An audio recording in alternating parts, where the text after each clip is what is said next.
মাননীয় সংসদ সদস্য মহোদয় নিজের আসন গ্রহণ করে বসেছেন। ঠিক তার পাশের চেয়ারটিতে এসে বসে পড়েছেন শামীম ইয়াসার মির্জা। শুভ্র পাঞ্জাবি পরনে তার, পাঞ্জাবির হাঁটা গুটিয়ে রেখেছেন, ক্লিন শেভ করেছে সে। আলো তার সব থেকে অপছন্দের মানুষটি মুখদর্শন করে চোখ মুখ শক্ত করে দাঁড়িয়ে থাকে। ইয়াসার মির্জার 4 জন চামচা তার সাথে এসেছে।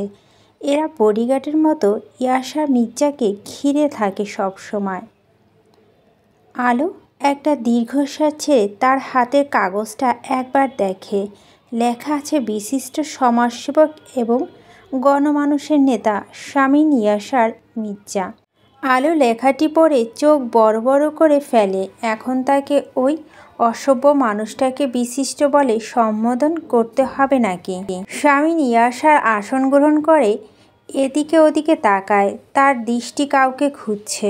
হঠাৎ করে স্টেজে এক কোণে দৃষ্টি যেতেই তার চোখ আটকে যায়। কিছুক্ষণ সে সেখানে তাকিয়ে থাকে। তার চিন্তা শক্তি কয়েক মুহূর্তের জন্য লোপ পেয়ে যায়। মাইক্রোফোন হাতে রেখে চোখ মুখ শক্ত করে দাঁড়িয়ে আছে যে তরুণী, এই তরুণী ঠিকই অন্যরকম লাগছে আজ। শাড়ি পরে আছে বলে কি এমন লাগছে? শামীম চোখ ফেরাচ্ছে না। কমলা রঙটা শামীম ইয়াসার বরাবর অপছন্দের একটি রঙ। এই রঙের শাড়িতে কোনো শ্যাম তরুণীকে এতটা মোহনীয় লাগতে পারে তা শামীমের জানা ছিল না।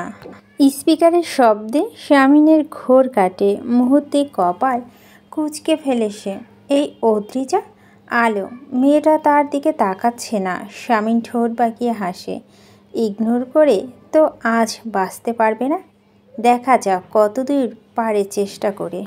আলো মাইক্রোফোনের সামনে মুখ রেখে স্পষ্ট গলায় বলতে শুরু করে, ইতিমধ্যে আমাদের মধ্যে উপস্থিত হয়ে আসন গ্রহণ করেছে মাননীয় সংসদ সদস্য মহোদয়। আমাদের আজকে অনুষ্ঠানের প্রধান অতিথি উপস্থিত আছেন বিশেষ অতিথি পুলিশ সুপার মহোদয় শ্রী চিত্তরঞ্জন সাহা এবং উপস্থিত আছেন বিশিষ্ট সমাজসেবক। এ পর্যন্ত বলেই আলো কয়েক মুহূর্ত থামে। শামীম ইয়াসা তার দিকে তাকিয়ে আছে। প্রিন্সিপাল শওকত হাসান আলোর দিকে রাগী দৃষ্টিতে তাকিয়ে আছে। আলো চোখ মুখ শক্ত করে বলতে শুরু করে, বিশিষ্ট সমাজসেবক ও গণমানুষের নেতা শামীম ইয়াসার মির্জা। সবাই করতালির মাধ্যমে ওনাদেরকে অভ্যর্থনা জানান। সবাই হাততালি দিতে শুরু করে। শামীম ইয়াসারের মুখে হাসি ফোটে। আলোর নামে মেয়েটি মুখে তার নামের আগে বিশিষ্ট সম্বোধন শুনে। পিছনে বসে জামিল ফুয়াদের কানে কানে বলে, ফান্দে পড়িয়া বগা কান্দে রে ভাই, না পাচ্ছে কিছু বলতে, না পাচ্ছে কিছু সহ্য করতে মেয়েটা। আলো মাইক্রোফোনে বলতে থাকে, অতিথিদের ফুল দিয়ে বরণ করতে এত কলেজের প্রিন্সিপাল স্যার মোহাম্মদ শওকত হাসান। ভলান্টিয়াররা ফুলের তোড়া নিয়ে এগিয়ে যায় প্রিন্সিপাল স্যারের কাছে। 2 জন ভলান্টিয়ার কম বিদায় 2টো তোড়া টেবিলের ওপর থাকে। ইসলামের ইতিহাসের প্রফেসর জামাল মাহবুব চাপা স্বরে চেঁচিয়ে আলোকে বলে, নিয়ে যাও। আলো অবাক হয়ে বলে, আমি? হ্যাঁ তুমি, কুইক। নিরুপায় হয়ে আলো ফুলের তোড়া দুটো হাতে তুলে নিয়ে অতিথি আসনের সামনে গিয়ে দাঁড়ায়। শামীম ইয়াসা তার দিকে তাকিয়ে আছে। আলো একটা বারও তার দিকে না তাকিয়ে ফুলের তোড়া দুটি প্রিন্সিপালের হাতে দিয়ে এসে পুনরায় মাইক্রোফোনের কাছে এসে দাঁড়ায়। শামীম ইয়াসারের মুখ কাঠিন্যতায় ছেয়ে যায়। এই মেয়েটি অবজ্ঞা সে হজম করে নিতে নারাজ। দাঁতে দাঁত চেপে দাঁড়িয়ে আছে সে।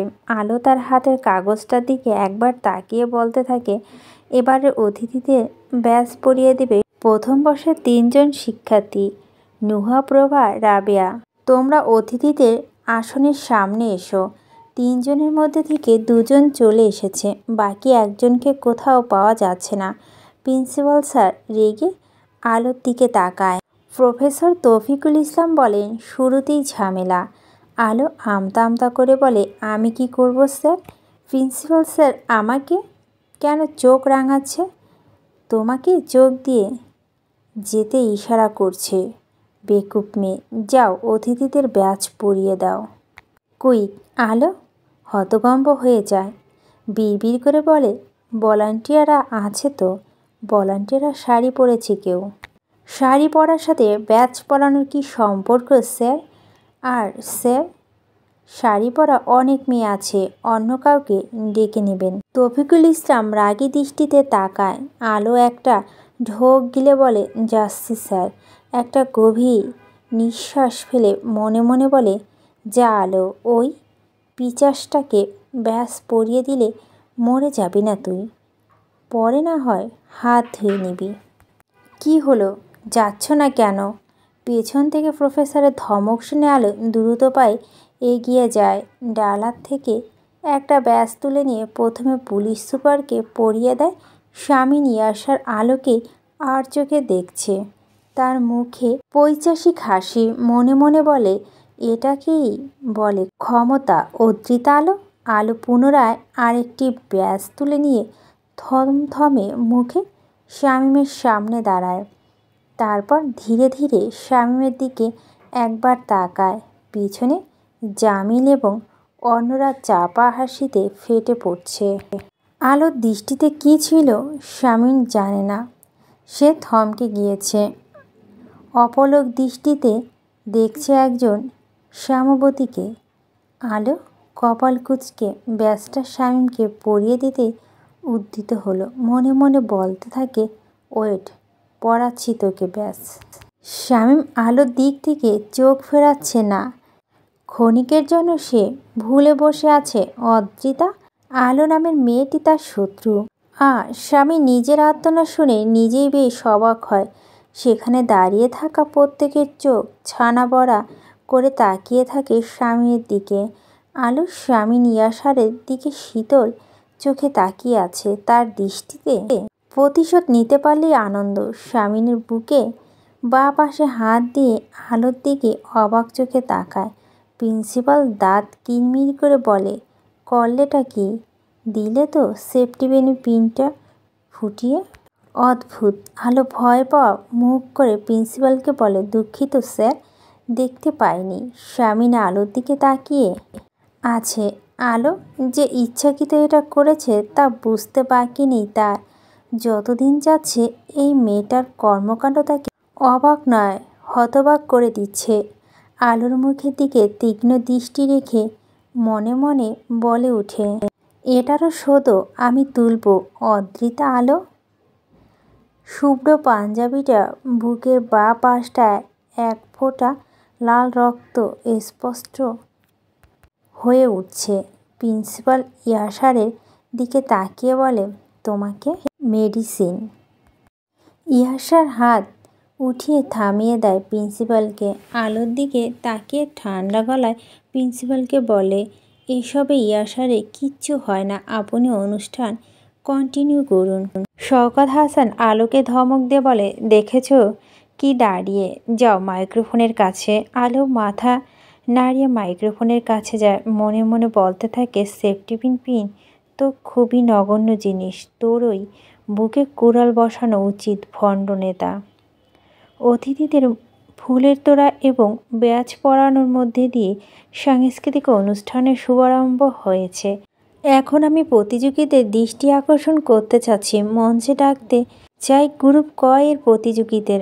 গ্রুপ ক থেকে এখন এসে নজরুল সঙ্গীত গাইবে মারুফা শাম্মী, প্রথম বর্ষের রাষ্ট্রবিজ্ঞান বিভাগ। আলো মাইক্রোফোনের কাছে থেকে সরে গিয়ে একটা চেয়ারে বসে। প্রতিযোগীদের মঞ্চে উঠে নজরুল সঙ্গীত গাইতে থাকে। অত্যন্ত শ্রুতিমধুর পরিবেশনা। সবাই মন্ত্রমুগ্ধ হয়ে শুনছে। শুধুমাত্র স্বামী ইয়াসারের দৃষ্টি আলোর দিকে। তার অবচেতন মন বারবার দৃষ্টি ঘুরিয়ে ওই মেয়েটাকে দেখতে থাকে, যে মেয়েটি বারবার স্বামী ইয়াসারকে টেক্কা দিচ্ছে, অঘোষিত নীরব যুদ্ধ করছে স্বামী ইয়াসারের মির্জার সাথে। আলো থেকে দৃষ্টি সরিয়ে একবার সে নিজের দিকে তাকায়। রক্তের ফুটোটা ফুলের মতো লাগছে, একটা ক্ষুদ্র গোলাপ ফুল। একের পর এক প্রতিযোগীরা তাদের পারফরমেন্স দেখে যাচ্ছে। আলো অস্থিরতা ক্রমশ বাড়ছে। কখন শেষ হবে এই অনুষ্ঠান তার ভীষণ মাথা ব্যথা করছে। দর্শকদের প্রথম সারিতে বসে জামিল ফুয়াদের বলে, সাহস দেখেছেন? এমপি মহোদয়ের সামনে সুকৌশলে ভাইকে যন্ত্রণা দিয়েছে। অবাক হওয়ার কিছু নেই। এই মেয়ে কারা তা জানে। ক্লাস 7 থেকে একবারে ছেলের হাত ধরছিল জোর করে। বাড়িতে এসে কান্না লুটিয়ে পড়তেই আতাউর আলম সাথে সাথে মেয়েকে নিয়ে কারাতা ট্রেনিং সেন্টার ভর্তি করিয়ে দেয়। সাহস তো দেখার মতোই, নয়তো স্বামী ইয়াসারের গালে চড় মারে নাকি। বাপকে ভীষণ ভালোবাসে, সব কিছু করতে পারে বাবার জন্য। দুজনের কথা থামিয়ে আলোকে দেখতে থাকে। অনুষ্ঠান প্রায় শেষ হয়েছে। প্রতিযোগিতার মাঝে পুরস্কার বিতরণ করেছেন অতিথিরা। একটু পরই মাগরিবের আজান দেবে। সবাই বাড়ি ফেরার জন্য মানসিক প্রস্তুতি নিচ্ছে।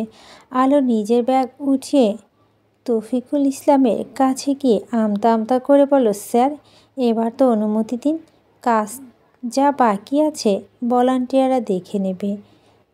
তৌফিকুল ইসলাম কিছুক্ষণ ভেবে বলেন, আচ্ছা যাও, বাকিটা আমি সামলে নিচ্ছি। ভাই ভাই দেখতো কি হয়েছে। হাত দিয়ে জামিল শামিন ইয়াসারের পাঞ্জাবি ধরে দেখতে থাকে। রাহাত চেঁচিয়ে ওঠে, করছেটা কি ভাই? এ মেয়ে তো রক্তচোষা বাদুর, বেয়াদব মেয়ে। শামিন জামিলের হাত সরিয়ে বলে, গাড়ি স্টার্ট কর। কিচ্ছু হয়নি। ফুয়াদ মুচকি মুচকি হাসছে।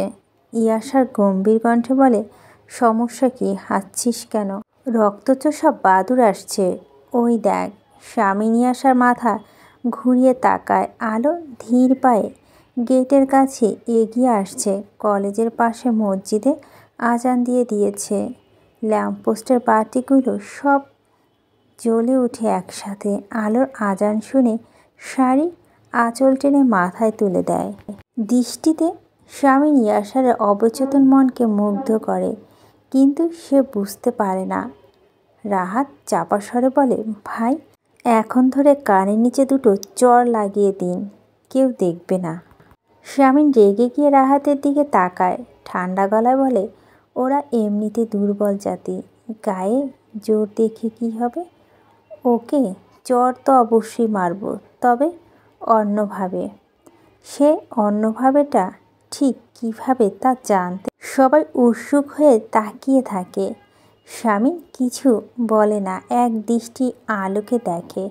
আলো শামিন ইয়াসারের গাড়ির কাছে ওদের দলবল দেখতে পেয়ে থমকে যায়। মেন গেটের কাছে না গিয়ে সে পকেট গেটের দিকে যায়। দলের 3-4 জন চেঁচিয়ে উঠে, ভয় পাইছেন ভাই, ভয় পাইছে। আলো দাঁড়িয়ে পড়ে। জামিল চেঁচিয়ে বলে, শিরায় শিরায় রক্ত, আমার ইয়াসার ভাইয়ের ভক্ত। বাকি ছেলেগুলো চেঁচিয়ে ওঠে, শিরায় শিরায় রক্ত, আমার ইয়াসার ভাইয়ের ভক্ত। আলো এক মুহূর্ত দেরি না করে দৌড়ে পকেট গেট থেকে বেরিয়ে যায়। একটা রিকশায় উঠে শাড়ির আঁচল টেনে কান চেপে ধরে। শামিন ইয়াসারের দলবল তখনও চেঁচিয়ে যাচ্ছে, শিরায় শিরায় রক্ত, ইয়াসার ভাইয়ের ভক্ত। স্যার প্রশ্নপত্র কোথায়? আমরা পরীক্ষা কিভাবে দেব? প্রশ্নপত্র কি? প্রশ্নপত্র কাকে বলে? সেটা দিয়ে কী করে? তৌফিকুল ইসলামের এমন কথায় পুরো শ্রেণীকক্ষে আলোড়িত হয়। সবার মুখে চাওয়াচাই করছে। আলো দাঁড়িয়ে প্রতিবাদী সুরে বলে, হচ্ছে কি এসব স্যার? আজকে আমাদের first in course exam, first day. আমাদের প্রশ্নপত্র না দিলে লিখব কি? আচ্ছা আচ্ছা, প্রশ্ন আমি বলে দিচ্ছি, তোমরা সবাই লিখো। তোমাদের প্রশ্ন হচ্ছে, আমরা কারা? আলো বিরক্ত হয়ে যায়, রেগে গিয়ে বলে, স্যার আমরা ইংলিশ লিটারেচার স্টুডেন্ট, এইসব কী ধরনের প্রশ্ন দিচ্ছেন আমাদেরকে? তৌফিকুল ইসলাম রেগে যায়, আলোকে ধমক দিয়ে বলে, চুপ, যা বলছি তাই করো, লেখো। তোমরা কারা লেখো। আলো দাঁত কিরমির করে বলে, এর উত্তর আমাদের জানা নেই। ঠিক আছে, আমি বোর্ডে লিখে দিচ্ছি, তোমরা সবাই খাতায় কপি করে ফেলো। সবাই জি বলে মাথা নাড়ায়। আলো হতবাক হয়ে চারপাশে তাকায়। এইসব হচ্ছেটা কি আসলে? তৌফিকুল ইসলাম বোর্ডে লিখতে থাকে প্রশ্ন, আমরা কারা? উত্তর, শিরায় শিরায় রক্ত, আমরা ইয়াসার ভাইয়ের ভক্ত। আলো হতভম্ব হয়ে উঠে দাঁড়ায়। ক্লাসের সবাই তড়িঘড়ি করে লিখতে থাকে, মুখে বিড়বিড় করতে থাকে, শিরায় শিরায় রক্ত, আমরা ইয়াসার ভাইয়ের ভক্ত। শিরায় শিরায় রক্ত, আমরা ইয়াসার ভাইয়ের ভক্ত। শিরায় শিরায় রক্ত, আমরা ইয়াসার ভাইয়ের ভক্ত। আওয়াজ তীব্র থেকে তীব্রতর হচ্ছে। আলো চেঁচিয়ে ওঠে, চুপ করো তোমরা। কেউ সেদিকে ভ্রূক্ষেপ না করে বিড়বিড় করতে থাকে, শিরায় শিরায় রক্ত, ইয়াসার ভাইয়ের ভক্ত। আলো বেঞ্চের ওপর জোরে চাপড় মেরে প্রচণ্ড শব্দে চেঁচিয়ে বলে, চুপ করো তোমরা, চুপ করো, দোহাই তোমাদের, চুপ করো। হঠাৎ করে আলোর চোখ খুলে যায়। এক লাফে উঠে বসে সে। হাঁপাতে থাকে। 2 মিনিট সময় নিয়ে সে পরিস্থিতি অনুধাবনের চেষ্টা করে। সে কোথায়? এরকম ঘুটঘুটে অন্ধকার হয়ে আছে কেন ক্লাসরুম? কয়েক মুহূর্তে যেতে ধীরে ধীরে সে টের পায় সে এতক্ষণ স্বপ্ন দেখছিল। হাত দিয়ে ফোন খুঁজতে থাকে সে। বালিশের নিচ থেকে ফোনটা বের করে ফ্ল্যাশলাইট অন করে। পুরো গা ঘামে ভিজে গিয়েছে। এখনও তার শরীর একটু একটু করে কাঁপছে। এর চেয়ে ভয়ঙ্কর কোনো দুঃস্বপ্ন বোধ হয় সে তার পুরো জীবনও দেখেনি। বিছানা থেকে ধীরে ধীরে নেমে লাইট জ্বেলে দেয়। টেবিলের ওপর রাখা গ্লাসের ঢাকনা সরিয়ে গ্লাসের পানি ঢক ঢক করে পুরোটা পান করে। ওয়াশ রুমে ঢুকে মুখে পানি ছাটকা দিয়ে ওড়না দিয়ে মুখ মুছতে মুছতে বের হয়। ধপ করে বিছানার ওপর বসে পড়ে। কিছুক্ষণ থম মেরে থেকে হাত বাড়িয়ে ফোনটা হাতে নেয়। ইসমামের নাম্বারে ফোন দিতেই সাথে সাথে ইসমাম ফোনটা রিসিভ করে বলে, আমার হঠাৎ করে মনে হচ্ছিল তুমি ফোন দিবে। ভালো। ইসমাম আলোর কণ্ঠস্বর শুনে বিচলিত হয়ে বলে, কি হয়েছে অদ্রিতা? কণ্ঠস্বর এমন লাগছে কেন? হঠাৎ ঘুম ভেঙে গিয়েছে তাই দুঃস্বপ্ন দেখছো নাকি কোনো? কি? একজন কুচকুচে কালো দেখতে টাক মাথা বিশেষ ক্যাডারের সাথে বিয়ে হয়ে গিয়েছে তোমার? কথাটা বলে ইসমাম হো হো করে হাসতে থাকে। আলো ধীরে ধীরে বলে, তার চেয়ে বেশি ভয়ঙ্কর। তাই? আচ্ছা বলো তো শুনি। আমিও একটু ভয় পেতে চাই। আলো ধীরে ধীরে তার দুঃস্বপ্নের কথা ইসমামকে বলে। সবটা শুনে ইসমাম কয়েক মুহূর্ত চুপ করে থাকে। তারপর উচ্চস্বরে হাসতে শুরু করে। আলো বিরক্ত হয়ে বলে, হাসছো কেন তুমি? ইসমাম হাসি থামিয়ে বলে, তুমি পাগল হয়ে যাচ্ছ অদ্রিতা। ইয়াসা মির্জা কেন মাথা থেকে ঝেড়ে ফেলছো না? অদ্ভুত, সারাদিন ওই লোকটার কথা ভাবতে হবে। আমি কেন সারাদিন ওই লোকটার কথা ভাবতে যাব? ওই লোকটাই তো আমাকে প্রত্যেকটা দিন বিরক্ত করতে চলে আসে।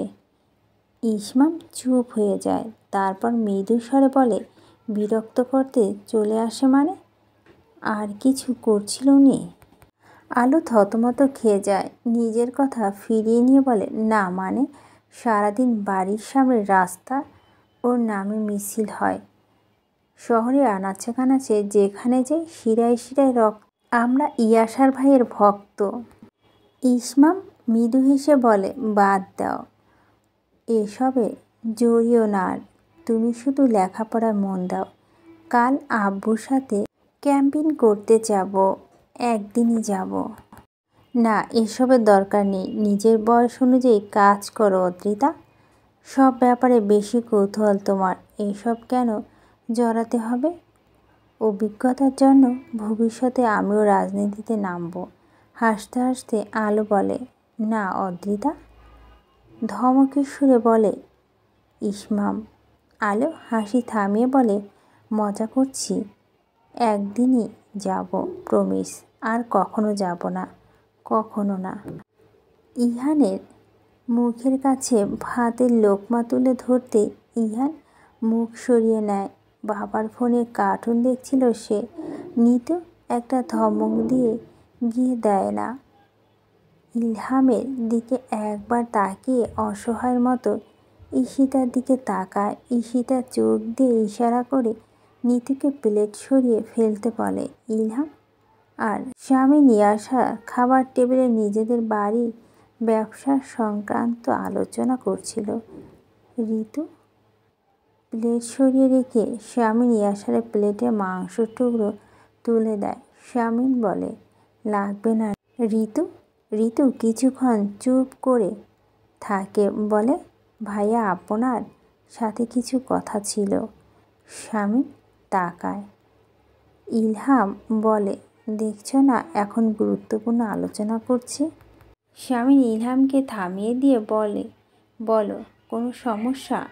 ঋতু মাথা নাড়িয়ে নিচু স্বরে বলে, ভাইয়া ইহানের জন্য একটা টিচার ঠিক করে দিলে ভালো হতো। দেব। আর কিছু বলবে? ঋতু কিছুক্ষণ চুপ করে থেকে বলে, ওর জন্য একজন হুজুর ঠিক করে দিবেন। আরবি শেখাতে চাই, বাড়িতে এসে পড়িয়ে যাবে। আরবি শিক্ষা দিতে চাও মানে? এতটুকু বয়সে এত চাপ কেন দিতে হবে? ঋতু ইলহামের কথায় জবাব না দিয়ে স্বামী নিয়াসারকে বলে, গত রাতে আমার শাশুড়ি মাকে স্বপ্ন দেখেছি নাতিকে নিয়ে বসে আছেন। আপনাকে হঠাৎ বললেন আমার নাতিকে আলেম বানাবে। তারপর কয়েক মুহূর্তে চুপ থেকে বলে, আলেম না হোক, কোরআন শরীফ পাঠ করাটা শিখে যাক অন্তত। ইলহাম এবং সামিনে ইয়াসার দুজনে ঋতুর মুখে মায়ের কথাগুলো শুনে তাকায়। ঋতু বলে, কাল কিছু এতিম বাচ্চাদের খাওয়াতে চাই ভাইয়া, ব্যবস্থা করে দিলে ভালো হতো। সংসার পুরো দায়িত্ব তোমার হাতে ঋতু। ঈশিতা নাক গলায় না। তুমি যা ভালো মনে করো, ঠান্ডা গলায় বলে ইয়াসার। কিছুক্ষণ পর আবারও বলে উঠে, একজন আরবি টিচার এবং ঠিক করে দেবেন কালকের মধ্যে। ঋতুর মুখে হাসি ফোটে। ঈশিতা ব্যাগে হাতে নিয়ে উঠে দাঁড়িয়ে স্বামী এবং ইলহামকে উদ্দেশ্য করে বলে, আমি আসছি ভাইয়া, ভার্সিটিতে যাচ্ছি। গাড়ি নিয়ে যাও। না, রিক্সা করে যাব। ইলহাম ভুরু কুঁচকে বলে, নিজেদের গাড়ি থাকতে রিক্সায় কেন? গাড়ির ভিতরে দম বন্ধ লাগে। সারাদিন তোমাদের এই বদ্ধ পরিবেশে থাকি, বাইরে গিয়েও পরিবেশটা একটু চেঞ্জ করব না? ঈশিতা চলে যায়। ইলহাম স্বামী নিয়াসাকে বলে, ঈশিতা আর ইসমাম যে যমজ তা ওদের হাবভাব দেখলে বুঝে ফেলা যায় ভাইয়া। স্বামী নিয়াসা কিছু বলে না, চুপচাপ খেতে থাকে। ইলহাম বলে, মা মারা যাওয়ার পর এই সংসারটা কেমন ছন্নছাড়া হয়ে গিয়েছিল। তুমি যদি অনুমতি দাও তাহলে তোমার জন্য মেয়ে দেখতে পারি ভাইয়া। বাবাও চায় তুমি এখন বিয়ে করো। স্বামী খেতে খেতে বলে, দেখ, তবে আমার জন্য না, ছোটোর জন্য। ওকে বিয়ে করিয়ে দেব দেশে ফিরিয়ে এনে। সুন্দরী এবং নর্মভদ্র দেখে একটা মেয়ে দেখবি, ঋতুর মতো। এ বাড়িতে কোনো উড়োচণ্ডী টাইপের মেয়ে বউ হয়ে আসবে না। আমার মায়ের প্রতিচ্ছবি হতে হবে। তার মতো করে নিপুণ হাতে সংসার সামলাব দক্ষতা থাকতে হবে। দেখলে যেন মনে হয় আমি আমার মাকে দেখছি। তোমাকে এমনভাবে যত্ন করছে আব্বু, মনে হচ্ছে তুমি এই শহরে মেয়ের কনফার্ম। আতর আলম মেয়ের কথা মুচকি হাসে। মেয়ের মাথায় হাত বুলে বলে, এরা আমাকে খুব ভালোবাসে। আতর আলমের চাচাতো ভাই খোরশেদ পেছন থেকে বলে ওঠে, এইসব বস্তির লোকেদের ভরসা নেই ভাইজান। এরা গিটগিটির চেয়েও দূরত্ব রং বদলায়। যেদিন ঝোঁক বেশি সেদিকে ঝুঁকে থাকতে পছন্দ করে। আপনাকে বুঝতেই দেবে না এরা আপনার বিরোধী, কিন্তু তলে তলে ঠিকই যে টাকা দিয়ে কিনতে পারবে সিলটা তার নামেই উপরে লাগাবে। আলো তার চাচার বিরোধিতা করে বলল, মোটেও না। ওদের চোখ বলে দিচ্ছে এরা কতটা স্বচ্ছ। খোরশেদ বলে, তুই সেদিনের মেয়ে, তুই কি মানুষ চিনিস? আপনার থেকেও বেশি চিনি। চাচু খোরশেদ থতমত খায়। এই আলো অনেক চালাক মেয়ে, এর সাথে তর্কে গেলে পয়েন্টে ধরা খেতে হয়। প্রসঙ্গ পাল্টে খোরশেদ বলে, এই রোদ গরমে তুই কেন আসতে গেলি? এত বড় মেয়ে, দৃষ্টিকূট লাগছে ব্যাপারটা। আমরা তো সবাই আছি ভাইজানের সাথে। বড় সেজন্যই তো এসেছি, ছোট হলে তো আসতাম না। খোরশেদ চুপ হয়ে যায়। আলো বলতে থাকে, কি জানে তো চাচু, আমার ভালো মানুষের আব্বু নতুন কিছু অদৃশ্য শত্রু হয়েছে। তাদেরকে আব্বু ডিটেক্ট করতে পারছে না। বয়সের ভারে আব্বুর দৃষ্টি ঘোলাটে হয়ে গিয়েছে। আমার দৃষ্টি পরিষ্কার, খুব সহজে ডিটেক্ট করতে পারবো। তাই আব্বু বডিগার্ড হিসেবে এসেছি। আতর আলম মেয়ে কথা হেসে ফেলে। নিজের হাতে মেয়েকে গড়ছেন তিনি। মেয়েটা তার মতোই দুঃসাহসী, কথাবার্তা ও তার মতোই করে বলে। শুনে চমকে যেতে হয়। চেয়ার ছেড়ে উঠে দাঁড়িয়ে আতাউর আলম বলে, এবার রেডিও কলোনির দিকে যেতে চাচ্ছি। আতাউর আলম কর্মীরা সবাই উঠে দাঁড়ায়। আলো উৎকণ্ঠা নিয়ে বলে, আজ বরং থাকুক বাবা। চাচা রাজা, তুমি তো হাঁটতে পারছো না। আরে ধুর, এখনই যদি নিজে গিয়ে তৃণমূল পর্যায়ে মানুষ থেকে ভোট চাইতে না পারি, তাহলে লোকজন আমাকে কতটুকু ভরসা করবে বলো তো? আলো বললে, ঠিক আছে, তবে আমি যাব তোমার সাথে। মুখোমুখি দুটো দল, ক্ষমতাসীন রাজনৈতিক দল থেকে মনোনীত প্রার্থী শামীম ইয়াসা মির্জা এবং স্বতন্ত্র প্রার্থী আতাউল আলম। রেডিও কলোনি মোড়ে এসে দুটো দল মুখোমুখি হয়। রাস্তা পুরোটাই আটকে দাঁড়িয়ে আছে তারা। আলো শামীম ইয়াসাকে দেখে কোনো এক অজানা কারণে আতাউল আলমের পিছনে দাঁড়ায়। শামীম ইয়াসা তো খেয়াল করেছে আতাউল আলমের দিকে, তাকে মৃদু হেসে বলে, অনেকদিন পর দেখা হলো আপনার সাথে। আতাউল আলম তাচ্ছিল্যমাখা হাসি দিয়ে বলে, দেখে খুশি হওনি নিশ্চয়? তা আবার এভাবে? শামীম ইয়াসা শুকনো হাসি হাসে। তার পিছন থেকে জামিল বলে ওঠে, আমরা আগে এসেছি কলোনিতে, আমরা প্রথমে ঢুকবো। মামা বাড়ির আবদার, এখানে আব্বুর কর্মীরা আগে এসেছে, আমরা আগে ঢুকবো। আতাউর আলমের পিছন থেকে ক্ষীণ কিন্তু তেজি কণ্ঠে বলে আলো। শামীম চোখ সরিয়ে আলোকে দেখে। আতাউর আলমের দিকে তাকিয়ে বলে, মেয়েকে কেন এইসব রাজনীতি শেখাচ্ছেন? পড়াশোনা করতে মন না চাইলে ওকে বিয়ে দিয়ে দেন। রাজনীতি মেয়েদের বিষয় না। আমার মেয়ে কী করবে আর কি করবে না তা আমি আমার মেয়ে বুঝবো। একটু থেমে আতাউর আলম বলে, আমি বুঝতে পারিনি তোমার মতো সেদিন একটা ছেলেকে পার্টিতে নমিনেশন দিয়েছে। বারবার বললেন আমি দিবাস্বপ্ন দেখছি। এখনও বলবো তুমি দিবাস্বপ্ন দেখছো। পার্টি নমিনেশন দিয়েছে শুধু, এবার ভোটে জিতে দেখাও। দিবাস্বপ্ন আপনি দেখছেন। আপনার মতো 2 টাকা রিপোর্টার অতীত 2-1টা সাহসী কাজ করে জনগণকে খুশি করেছেন, সেজন্য ভাববেন না জনগণ আপনাকে শহর দেখভালের দায়িত্ব দেবে। 2 টাকার রিপোর্টার মানে? কোন সাহসে আপনি আমার আব্বুকে 2 টাকার রিপোর্টার বলছেন? বেহায়া বেশরম লোক, নির্লজ্জ কোথাকার। ছেলে নারী কেলেঙ্কারি জের ধরে বাপকে সংসদ সদস্য পদ হারাতে হয়েছে। ভুলে গেছেন সেসব কথা? সরকারের টাকা মেরে কালো টাকার পাহাড় বানিয়েছেন, একজন সৎ লোককে 2 টাকার রিপোর্টার বলছেন। শামীম চোখ রাঙিয়ে আলোর দিকে তাকায়। আলো বলতে থাকে, এই কলোনিতে এখন আতাউর আলমের কর্মীরাই ঢুকবে, দেখি কে আটকায়। জামিল দাঁত খিঁচে বলে, শামীম ইয়াসা মির্জা লোক ঢুকবে, দেখা যায় কাদের কত দম। শামীম জামিলদের থামিয়ে দিয়ে বলে, ঢুকতে দে ওদের। কিন্তু ভাই, কথা কম, ঢুকতে দে। আলো তাচ্ছিল্যের সাথে বলে ওঠে, এমনিতেও আপনারা আগে ঢুকলে ঝাঁটার বাড়ি খেয়ে বের হতেন। অভিযান পার্টির সামনে মুখ লুকানোর জায়গা পেতেন না তখন। আতাউর আলম আলোকে থামিয়ে দিয়ে বলে, চল আম্মু।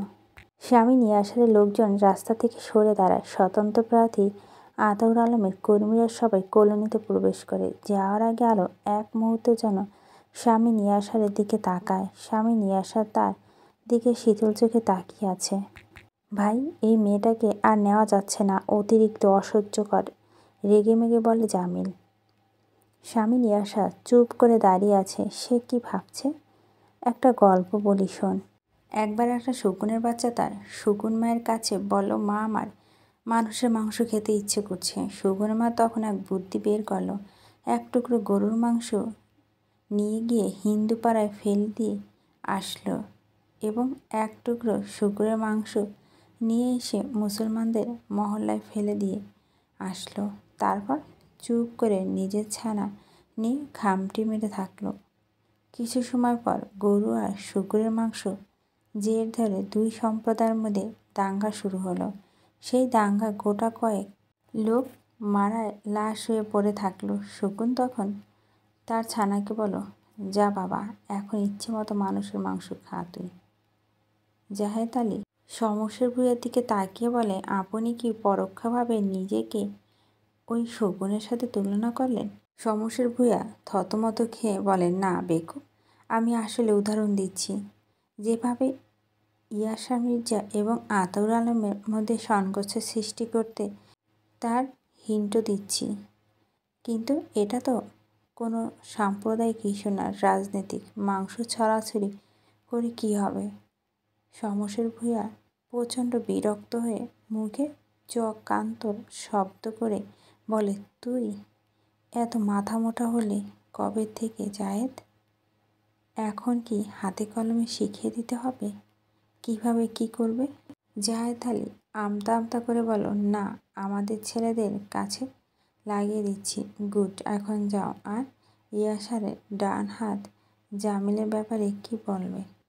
সুযোগ পেলে সরিয়ে দিব। ভাই, একটা খারাপ খবর আছে। সকাল সকাল পার্টি অফিসে এসে জামিলের মুখে কথাটা শুনে ইয়াশার কপাল কুঁচকে যায়। জামিলের দিকে জিজ্ঞাসু দৃষ্টিতে তাকায় সে। জামিল বলে, উত্তরের এলাকাগুলো থেকে আতাউরের লোকজন আপনার সব সাইনবোর্ড খুলে ফেলেছে, সব নষ্ট করে ফেলেছে। আমাদের ছেলেরা খেপে গিয়ে ওদের একটাকে ধরেছে। মারামারি হয়েছে খুব। পুলিশ এসে দুই পক্ষ ছেলেদের ধরে নিয়ে গিয়েছে। স্বামী ইয়াশা প্রচণ্ড রেগে যায়। দাঁত খিচিয়ে বলে, তোরা কি করেছিলি? ঘাস কাটছিলি? ভাই, ভোরের আলো ফোটার আগে এই কাজ হয়েছে। লোকজন বলছে সব আতাউরের লোকজনের কাজ। আর মারামারির সময় আমি ছিলাম না।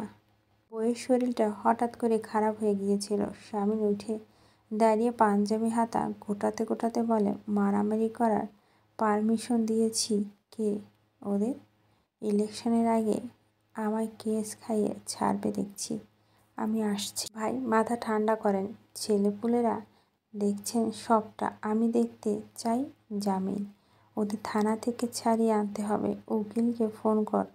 বাইরে বৃষ্টি পড়ছে ভাই, কিছুক্ষণ অপেক্ষা করুন, এক্ষুনি যাব।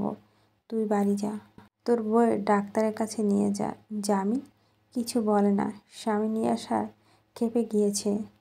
তাকে এ মুহূর্তে বাধা দিলে সে শুনবে না, তা জামিল জানে। ইয়াশার আগে কাঁপতে কাঁপতে বলে, সেই দিন ভরা জনসভায় আমাকে থাপ্পড় মেরে বলেছিল আমি নাকি কাপুরুষের মতো ওর বাবার পিছন থেকে ছুরি মেরেছি। সামনাসামনি লড়াই করার ক্ষমতা আমার নেই। আর ওর বাবা এখন রাতের অন্ধকারে বিরোধী পার্টির সাইনবোর্ড খুলে ফেলছে। এর শেষ দেখে ছাড়বো আমি। গায়ের সাথে ভেজা পাঞ্জাবি লেপ্টে আছে।